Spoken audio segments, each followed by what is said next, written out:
Selamat datang. Jangan lupa like, komen, share, dan subscribe. Terima kasih. Berita Sukan. 3 pemain Brazil sedang mengganas di Liga Super. 3 pemain Brazil ketika ini berjaya menunjukkan aksi yang cemerlang bersama pasukan masing-masing dalam saingan Liga Super. Antaranya ialah Heberty Fernandes dari JDT. Penyerang berusia 34 tahun ini tidak menunggu lama untuk menghasilkan impak apabila berjaya menjaringkan gol dalam perlawanan pertamanya menentang Selangor pada akhir Julai yang lalu.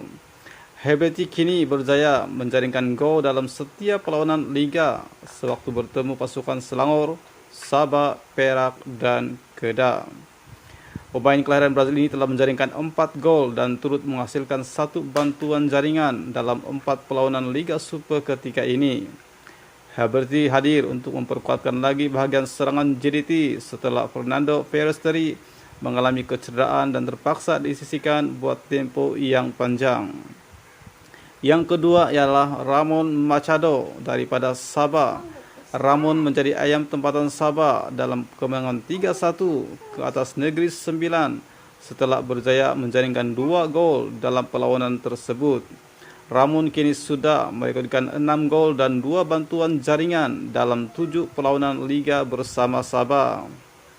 Penyerang berusia 32 tahun ini juga mudah menjaringkan 2 gol dalam debutnya bersama Sabah sewaktu menentang Kuching City pada aksi awal bulan Julai.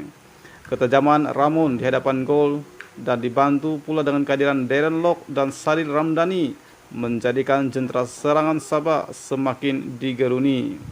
Yang ketiga, Bergson da Silva daripada JDT. Bergson kini berada di tangga ketiga carta penjaring terbanyak Liga setelah menjaringkan 15 gol dalam 17 aksi Liga berdasarkan statistik daripada MFL. Malah dalam 5 aksi terakhir JDT di Liga Super, Bergson sentiasa terlibat dalam gerakan menghasilkan gol apabila menyumbang 6 gol dan 3 bantuan jaringan. Setelah ketiadaan Forestieri koran kecederaan, Bergson kembali menjadi sandaran utama JDT dalam menghasilkan gol. Malah Bergson juga cepat mencari keserasian bersama Heberty dalam mengetuai jentera serangan JDT. Walaupun Heberty baru saja menyertai klub tersebut. Itu saja info sukan, sekian dan terima kasih.